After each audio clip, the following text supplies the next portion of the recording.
우리가 지난주에는 우리 여호수아 17장 말씀 나누었습니다.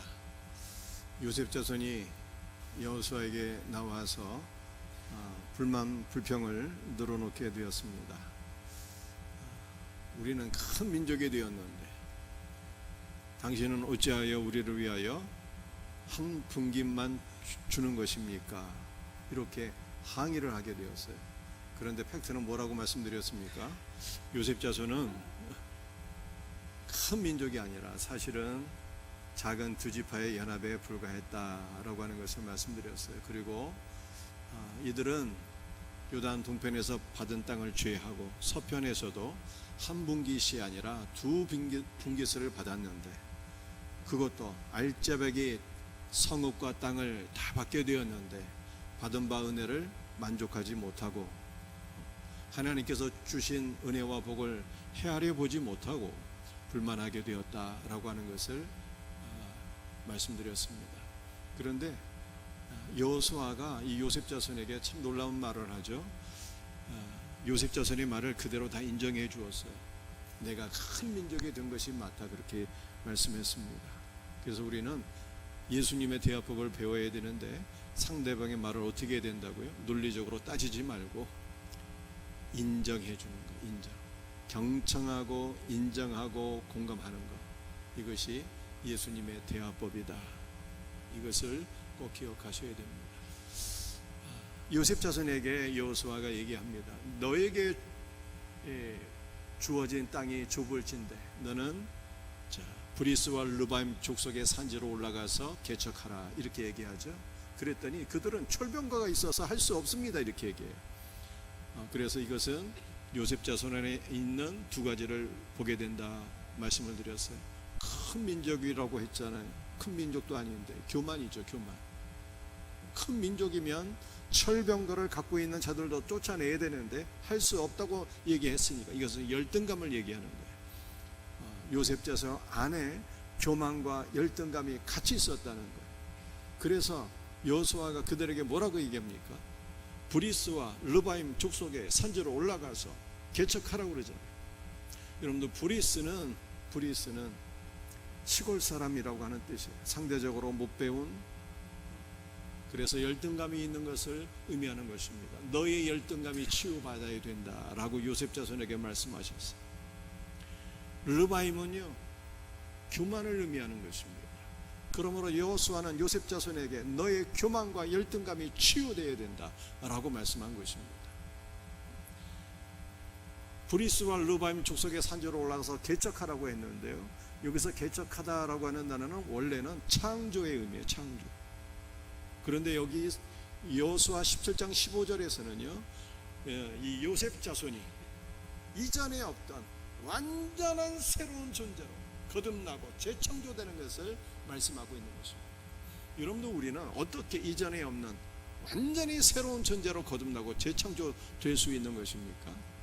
그래서 말이 예수님과 함께 죽고 예수님 생명 안에서 다시 태어나는 은혜가 있어야 되는 것입니다.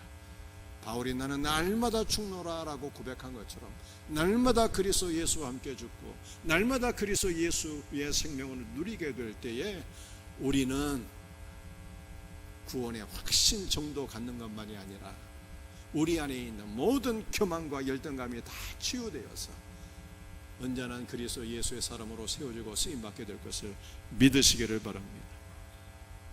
자, 오늘 본문 말씀을 통해서 오늘 두 가지 말씀을 나누고자 하는데요, 첫 번째 나눌 말씀은 실로의 성막을 세우다라고 하는 것입니다. 우리 여호수아 18장 1절 말씀 우리 한번 같이 읽어보겠어요. 시작. 이스라엘 자손의 온 회중이 실로에 모여서 거기에 회막을 세웠으며 그 땅은 그들 앞에서 돌아와 정복되었더라. 아멘. 이스라엘 백성들이 출애굽을 했습니다. 광야에서 40년 동안 살았는데 광야에서 40년 동안 살 동안에는 이 성막을 중심으로 해서 생활했어요. 그리고 이동했습니다. 성막이 이동하면은 이스라엘 12지파도 같이 이동하고, 또 성막이 멈추면 이동을 멈추고 또 한 곳에 정착하며 이렇게 살았어요. 그런데 이스라엘 백성들이 이렇게 광야에서 이동하며 살다가 가나안 땅 안으로 들어가게 되었습니다. 그래서 가나안 땅 안에서 12지파가 기업을 상속받게 되는데, 각기 기업을 상속받은 이후에는 광야 생활처럼 늘 이동하며 사는 것이 아니라 이제 상속받은 땅 안에서 정착하며 살았어요. 그리고 성막도 광야에서 늘 이동하는 것을 멈추고 가나안 땅 안에 들어가서는 한 곳에 정착하여 성막이 세워지게 됩니다. 가나안 땅 안으로 들어간 이후에 성막이 한 곳에 정착하게 되었는데, 성막이 세워진 장소가 어디입니까? 성막이 세워진 장소가 바로 실로예요. 실로. 그렇다면 왜 성막은 가나안 땅 안에서 실로에 세워졌을까요? 이스라엘 백성들은 광야에서 살 동안에는 성막을 중심으로 살았다는 것을 말씀드렸어요. 동서남북으로 세 지파씩 진을 치고 이스라엘 12지파가 성막을 바라보고 언제든지 성막 안으로 나아가서 하나님을 예배했던 것입니다. 따라서 이스라엘 12지파가 가나안 땅 안으로 들어가서 각기 기업을 상속받고 한 곳에 정착하며 살았는데, 그럼에도 불구하고 이스라엘 12지파는 가나안 땅 안에서도 늘 성막을 중심으로서 생활하고 성막을 바라보고 성막 안으로 들어가서 하나님을 예배해야 했던 것입니다. 따라서 이와 같은 일이 있으려면 성막은 어디에 세워져야 할까요? 성막은 가나안 땅 한 중앙부에 세워져야 하는 것입니다. 가나안 땅 한 중앙부에 위치한 도시가 있으니 그 도시의 이름이 바로 실로예요. 실로. 성막은 가나안 땅 한 중앙부에 세워져서 가나안 땅 안에서도 이스라엘 모든 지파들이 성막을 바라보고 성막 안으로 나아가서 하나님을 예배하기에 부족함이 없게 된 것입니다. 그러므로 성막이 바로 실로에 세워집니다. 그런데 성막이 실로에 세워진 것은요, 보다 다른 의미가 있어요. 보다 더 중요한 의미가 있습니다.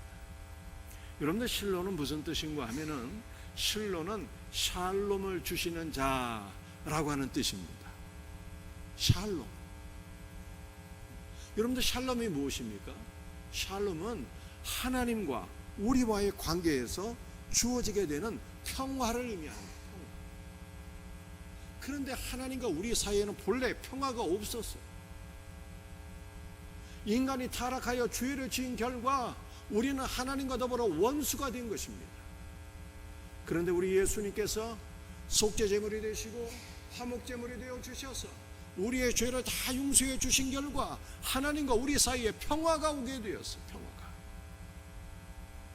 그런데 이 샬롬이라고 하는 단어는 단순히 하나님과 우리 사이에 오게 된 관계의 변화를 의미하는 것이 아니에요. 원수의 관계가 사랑의 관계로 변화되었다, 이것만을 의미하는 것이 아닙니다. 샬롬이라고 하는 것은 우리의 죄가 다 용서를 받아서 아버지와 아들 안에 있는 모든 은혜와 복된 것이 우리 안에 충만하게 채워진 상태, 아버지와 아들 안에 있는 모든 충만이 내 마음속에 임한 것, 이것이 바로 샬롬인 것입니다.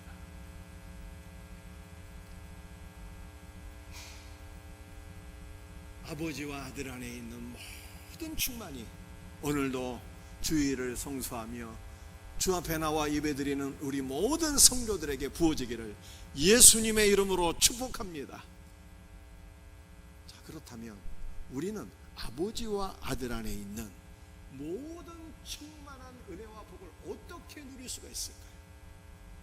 그것은 바로 성막인 것입니다.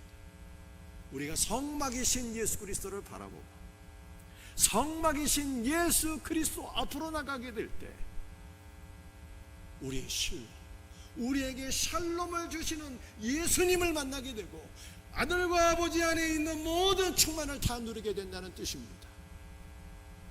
그러므로 오늘도 참된 샬롬의 은혜를 누리기 위하여 우리의 성막이 되시는 우리 구주 예수 그리스도 앞으로 나아갈 수 있는 우리 복된 성도들 되시기를 주의 이름으로 축복합니다.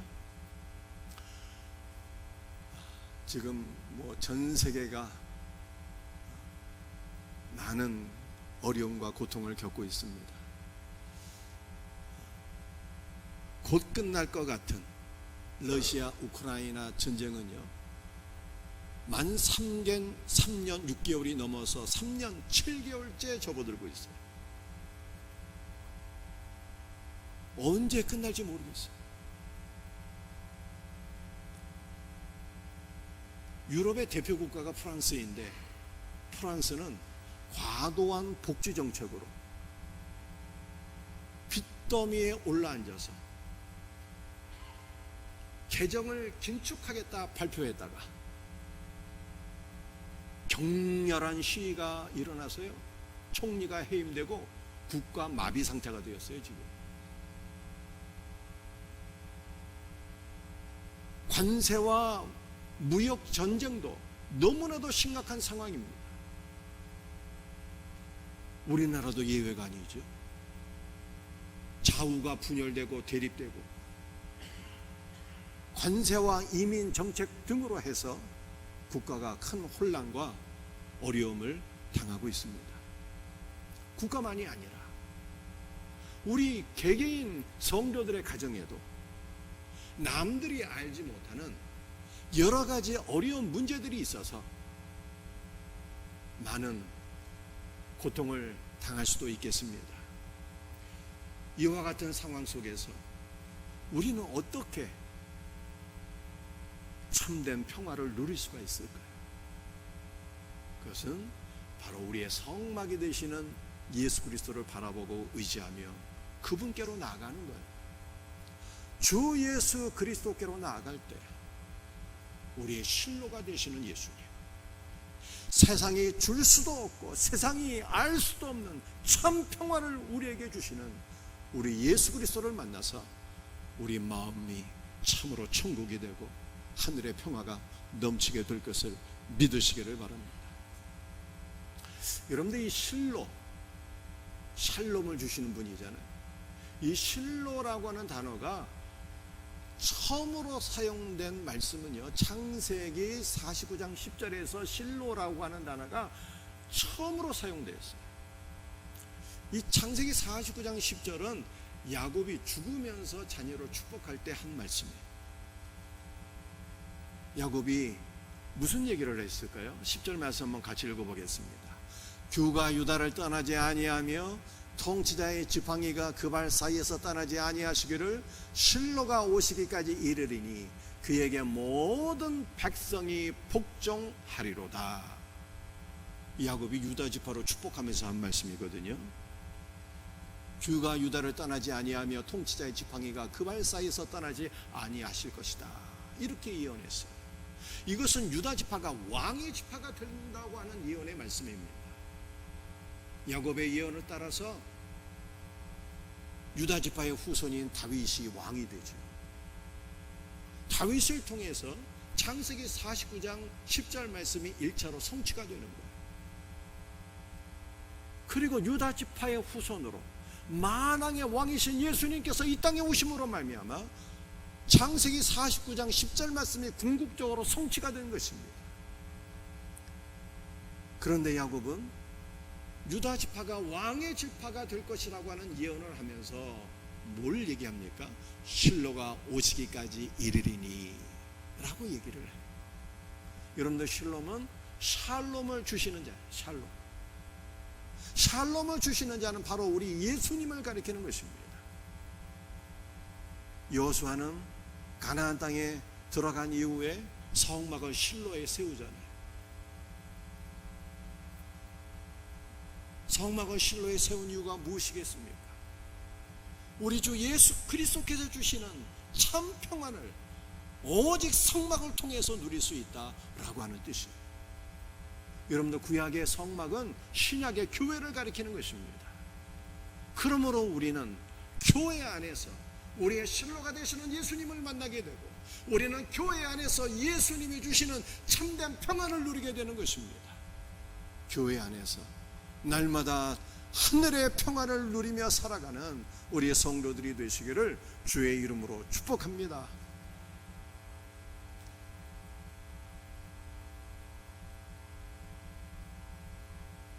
여러분들 성막과 그 다음에 여호수아 18장 1절에는 성막의 다른 이름인 회막이 있죠. 이 회막이 실로에 세워졌다 이렇게 얘기하고 있어요. 이 성막과 회막은 사실 같은 것입니다. 그런데 그 의미는 차이가 있어요. 이 성막은 거주하다, 머무르다 라고 하는 뜻입니다. 그렇다면 성막 안에 도대체 누가 거주한다는 것입니까? 성막 안에는요, 하나님, 거룩하신 하나님이 거주하신다는 거예요. 그래서 이 성막은 거룩한 장막이다 라고 하는 의미입니다. 그런데 여호수아 18장 1절에 기록된 회막은 무슨 뜻인가 하면요, 이 성막의 다른 이름이 회막인데 이 회막은 만남의 장막이라는 뜻이에요. 그렇다면 우리는 회막에서 누구를 만나는 것입니까? 회막에서는요, 거룩한 하나님이신 우리 구주 예수 그리스도를 만나는 거예요. 여러분, 그런데 이 회막이라고 하는 단어는 어근이 어떠한 의미가 있는가 하면은 장가가다, 시집가다라고 하는 뜻이 있어요. 그러니까 우리는 예수 그리스도를 누구로 만나야 되는가 하면은 우리의 신랑으로 만나야 된다는 뜻이에요. 우리가 그리스도 예수의 신부가 되어서 예수님을 우리의 신랑으로 만나게 될 때 신부인 성도들은 우리의 신랑이신 예수 그리스도의 모든 것을 다 누리게 되는 것입니다. 그리고 이것이 바로 샬롬인 거예요. 여러분들 구약시대의 성막과 회막은요, 신약의 교회입니다. 그러므로 우리 모든 성도들이 교회 안에서 우리의 신랑 되시는 예수 그리스도를 만나서 신랑의 모든 것을 소유하고 신랑의 모든 것을 누림으로 말미암아 참된 평화를 누릴 수 있기를 예수님의 이름으로 축복합니다. 여러분 18장 1절 말씀을 다시 한번 읽어볼까요? 같이 읽겠습니다. 이스라엘 자손의 온 회중이 실로에 모여서 거기에 회막을 세웠으며 그 땅은 그들 앞에 돌아와 정복되었더라. 이스라엘 온 회중이 실로에 모였어요. 여러분들, 우리는 지금 어디에 모여야 된다는 것입니까? 우리에게 평안을 주시는, 샬롬을 주시는 예수님께로 가야 된다는 뜻이에요. 실로에 회막이 세워졌어요. 우리는 누구를 만나서 연합되어야 된다는 뜻입니까? 우리의 신랑이신 예수님을 만나서 그분과 더불어 연합되어야 된다라고 하는 것을 말씀하고 있는 거예요. 그러면 어떤 역사가 일어나게 되는 것입니까? 그 땅이 이스라엘 앞으로 돌아와 그 정복되어지는 역사가 일어나게 된다는 거예요. 여러분들 여호수아 18장에서 이미 가나안 땅은요, 여호수아에 의해서 다 점령된 상황입니다. 그러나 철병거를 가지고 있는 자들이 있어서 가나안 땅은 점령은 되었지만 아직 온전히 점령되지 못한 상황 속에 있었어요. 그런데 이스라엘 백성들이 실로에 나아가 만남의 장막에서 그리스도 예수를 만나고 그리스도 예수와 연합되었을 때 어떤 역사가 일어났다는 것입니까? 모든 원수는 물러가고 그 축복된 가나안 땅이 이스라엘 백성들 앞으로 돌아와서 그냥 점령되어지는, 상속되어지는 그러한 역사가 일어나게 되었다는 거예요. 사랑하는 성도들이요, 이미 예수님의 십자가로 인해서, 예수님의 죽으심과 부활로 인해서 원수 마귀는 그 핵심적인 모든 권세가 이미 다 괴멸되어 있습니다. 그러나 마귀는 아직 죽지 않았어요. 아직 살아남아서 자신의 모든 힘과 능력을 다 끌어모으고 영적 이스라엘인 우리를 대적하고 있다, 이렇게 성경이 말씀하고 있습니다. 우리에게는 분명히 아직 치열한 영적 전쟁이 남아있는 것입니다. 그렇다면 우리는 어떻게 영적 전쟁을 이길 수가 있을까요? 우리에게는 치열한 영적 전쟁이 남아있을 뿐만 아니라 그 땅을 취해야 되는, 즉 그리스도의 충만을 얻고 그리스도의 확장을 위해서 우리가 쓰임을 받아야 되는 선교적인 사명이 남아있는 것입니다. 우리는 어떻게 영적 전쟁에서 승리할 수 있습니까? 우리는 어떻게 사명을 감당할 수가 있는 것입니까? 그것은요, 단 하나예요. 실로이신 그리스도께로 나아가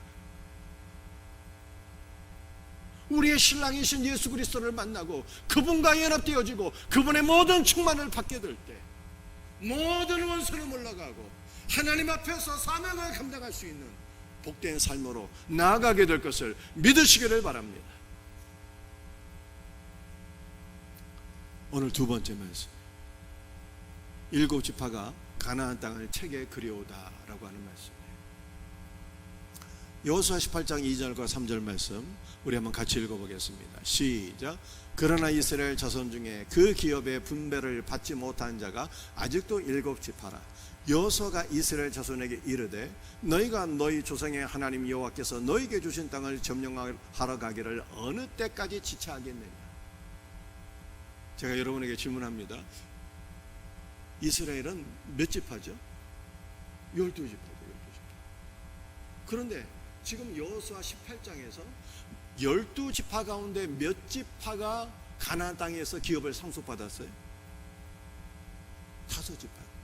요단 동편에서 2지파 반, 루벤, 갓지파, 므낫세, 반지파가 기업을 상속받았어요. 요단 서편에서는요, 유다지파, 에브라임 지파, 므낫세, 반지파가 기업을 상속받았습니다. 2지파 반, 2지파 반을 더하니까 5지파가 되는 것이고요.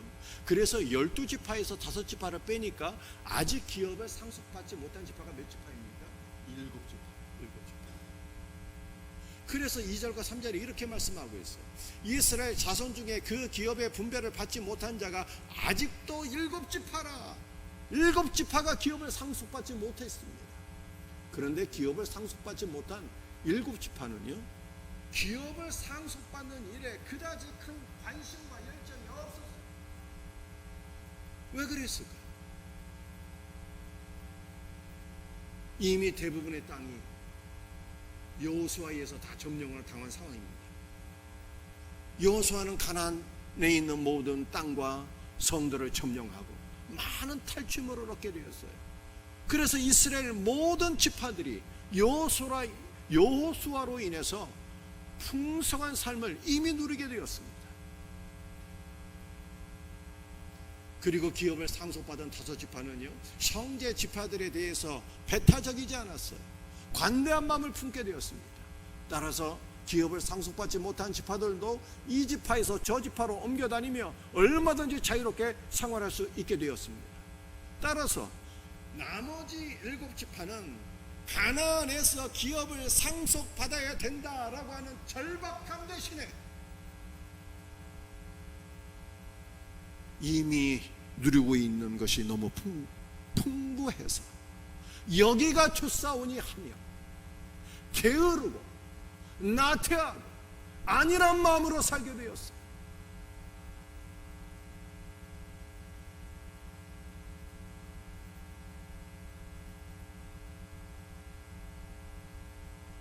너무나도 안타까운 일이죠. 이스라엘은 이제까지 르바임과 브리스가 문제였습니다. 교만과 열등감이 문제였다는 거예요.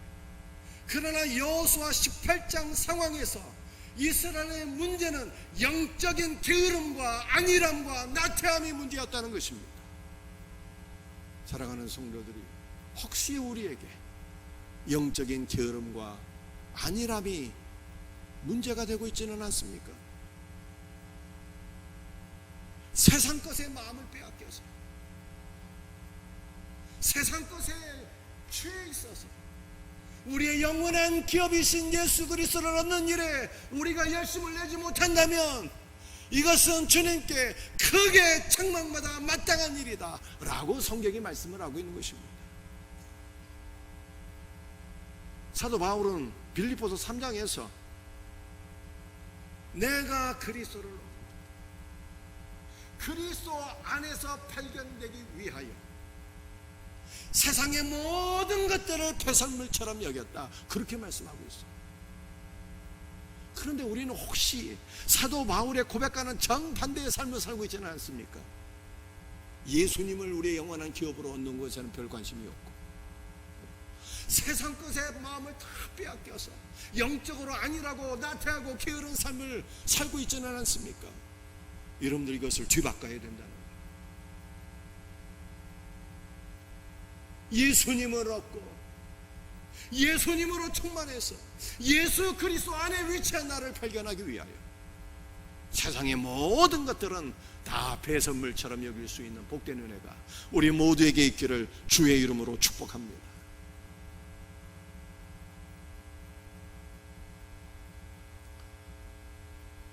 게으르고 나태함에 빠져있는 7지파를 여호수아가 책망해요.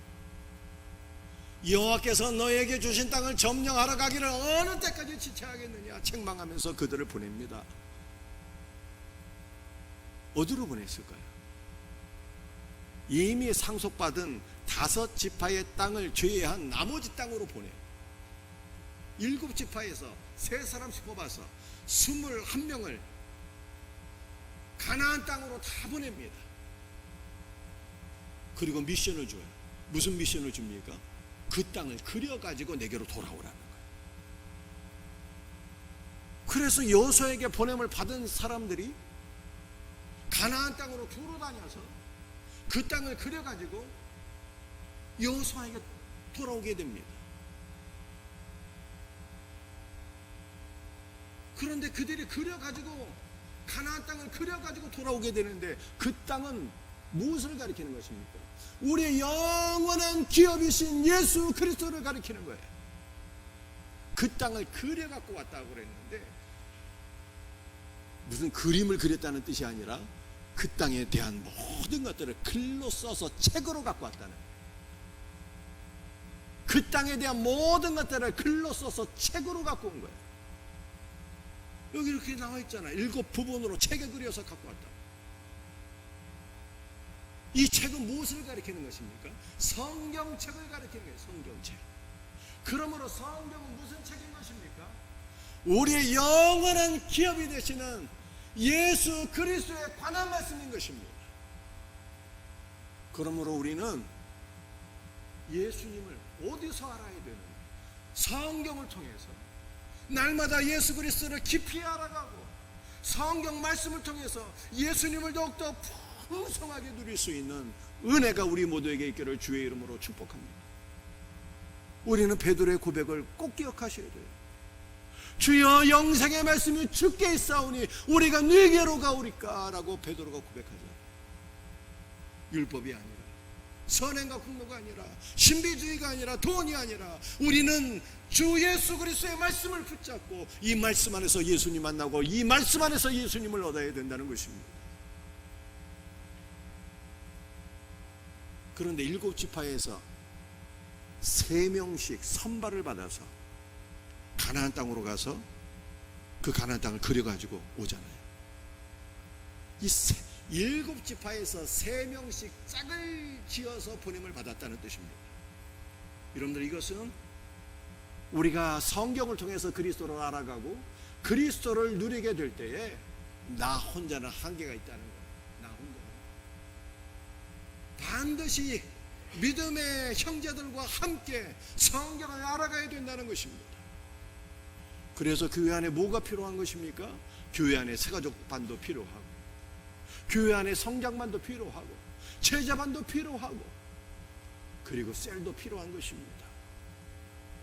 우리는 나 홀로 말씀을 듣고 거기에서 만족하지 마시고 셀 안에서 믿음의 형제들과 함께 말씀을 나눌 때 그리스도를 더 깊이 알아가게 되고 한없는 기쁨으로 그리스도를 충만하게 누리게 될 것을 믿으시기를 바랍니다.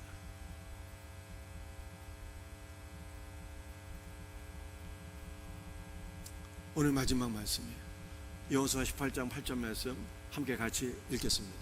그 사람들이 일어나 떠나니 여호수아가 그 땅을 그리러 가는 사람들에게 명령하여 이르되 그 땅으로 두루다니며 그것을 그려가지고 내게로 돌아오라. 내가 여기 실로의 여호와 앞에서 너희를 위하여 제비를 뽑으리라. 일곱 지파에서 3명씩 뽑아갖고 가나안 땅으로 보내서 그 땅을 그려가지고 책으로 만들어 내게로 돌아오라 그러잖아요. 그러면은 여호수아가 어떻게 한다고 그랬습니까? 여호와 앞에서 너희를 위하여 그 땅을 제비 뽑으리라 이렇게 말씀했어요. 여러분들, 여호수아가 일곱 지파를 위하여 제비를 뽑은 것은 만세전부터 선택하신 이스라엘을 위한 하나님의 뜻과 계획과 영원한 운명을 가리키는 것입니다. 여러분들, 이스라엘을 위한 하나님의 뜻과 계획이 무엇입니까? 그래서 바로 예수님을 만나서 예수님과 연합되어지고 예수님의 모든 충만을 다 누리는 거예요. 그런데 그 일곱 지파가 누구를 가리키는 거예요? 바로 우리를 가리키는 것입니다. 그러므로 우리를 향하신 하나님의 뜻은 바로 우리가 예수님을 말씀 안에서 만나고 우리가 예수님을 말씀 안에서 알아가고 예수 그리스도와 연합되어지는 것을 의미하는 것입니다.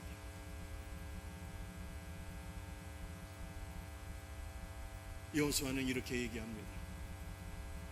내가 여기 실로의 여호와 앞에서 너희를 위하여 제비를 뽑으리라. 이 제비를 뽑는, 제비를 던진다는 뜻이에요.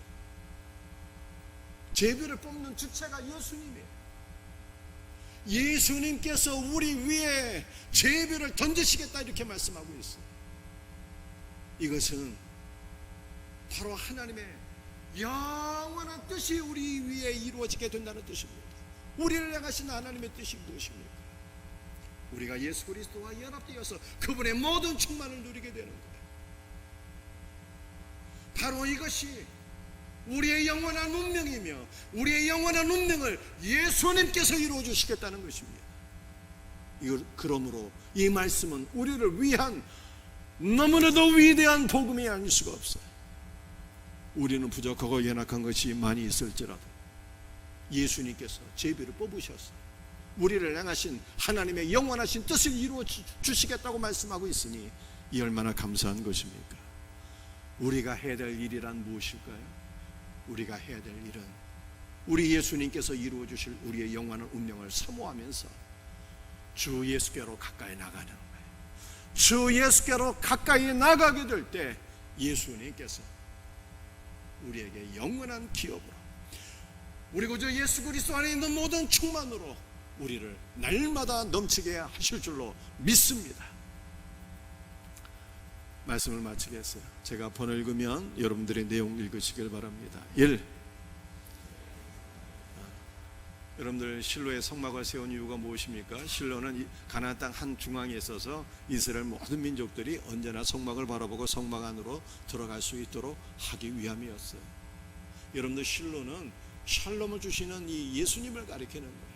우리는 성막, 즉 예수님께로 나아갈 때 하늘의 평화를 누리게 된다라고 하는 뜻입니다. 2.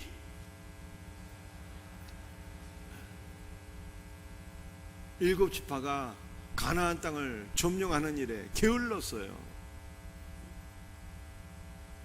물질적인 풍성함에 취해서 게으르고 안일하고 나태한 삶을 살았습니다.